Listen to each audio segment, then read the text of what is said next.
Ah, the Kreepton Chronicles. My literature child that was born out of one simple thought and created for my son. My book is an independent adventure story that takes place in the world of Minecraft. The whole idea of Minecraft is imagine you're alone in an unknown wilderness. You have to do your best to survive by gathering materials to build and defend your territory and your life against monsters. In order to make the Kreepton Chronicles world more real, I introduced a number of new ideas and design into the original game, kind of like the mods for those who play. The story follows the point of view of Hadrian. He's your brave and skillful hero. He's a loyal friend and have an honorable sense of justice. Augusta is a heroine who knows how to use her sword as well as her words. She's sympathetic by nature, but also knows just the right thing to say at the right moment to get things done. Life was fine and normal. But then at some point they can't help but to ask, what was the reason for their existence? But then one day, their question was answered by the visit of a strange creature. A creature that is so different and yet so similar to them in many ways. Kreepton.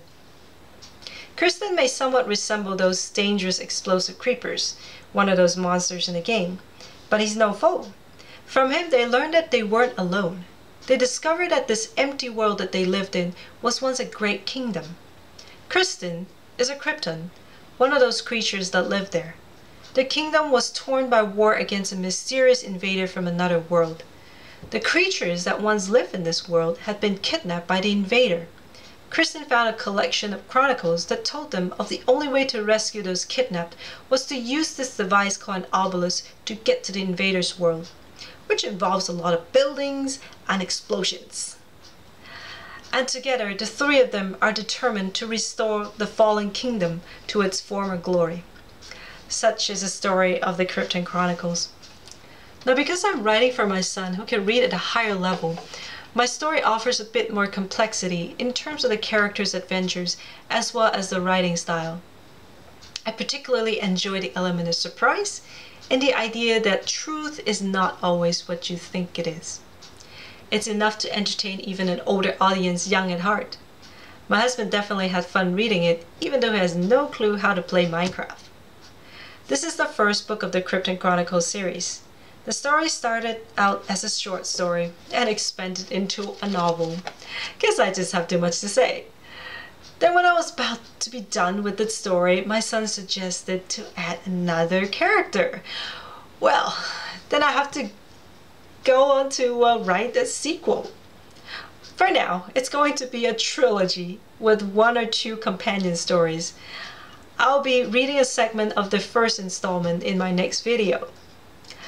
If you've read the Kreepton Chronicles already,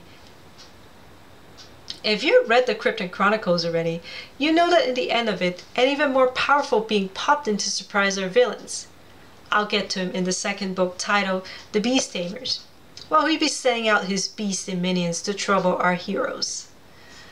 The Beast Tamer is nearly completed, at least the writing part. I'm hoping it'll be out before the end of the year, with my son's permission of course. Like if they could call on Mama for, a little less frequent. I dedicated my first book to my firstborn, and my second book will be to my second son. I credit the birth of my sons for the birth of Renee Libra, for my book and books to come. If not for my older one, I would not have picked up writing again, let alone coming up with a whole novel and now a series. Their silliness and creativity have also fueled my own, and yes, that includes my preschooler. I created a series of memes to share my experience as a writing mom, called Mom with a Pen Moment.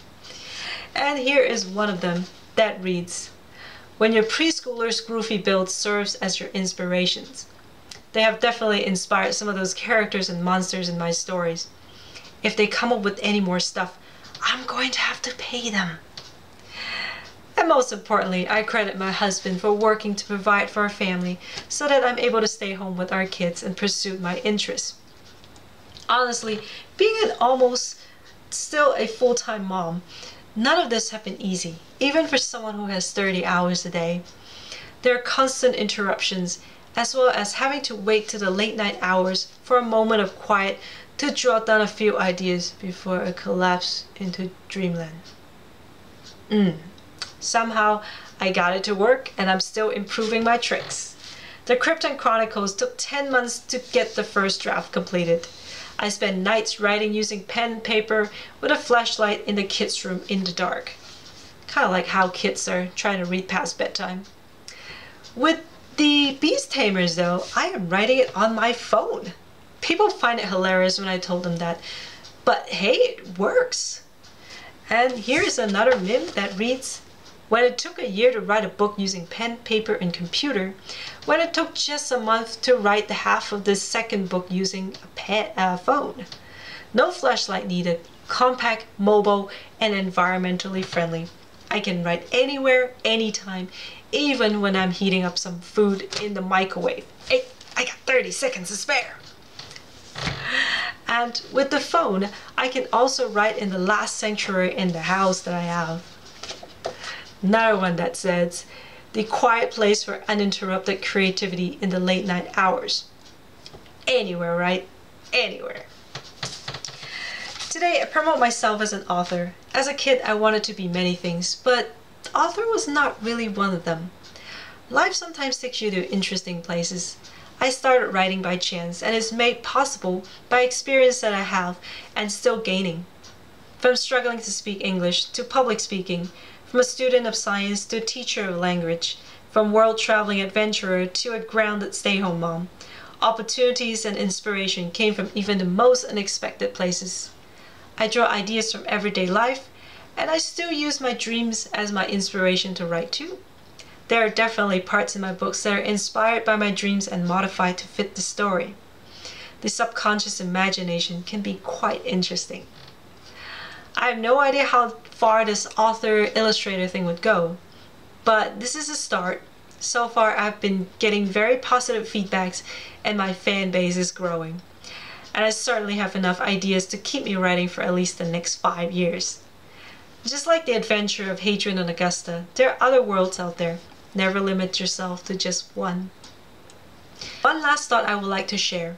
When I see those businesses that make an effort to participate in fundraising for schools or other charities, whether it's providing services or items for sale, I always wish I could do that too.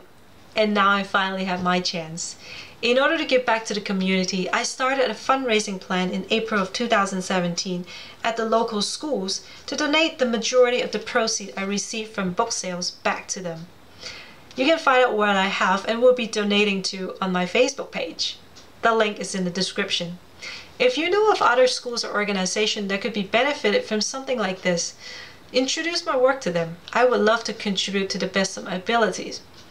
So get entertained and contribute to a good cause. I appreciate you for giving me and my work your attention. I hope you enjoy this presentation. I would love to hear your feedback so I know how else I can improve. Leave me a comment with your likes or even dislike on my work, whether it's about my videos or my books. Your response is one of the best encouragement for an emerging writer. Thank you very much for watching.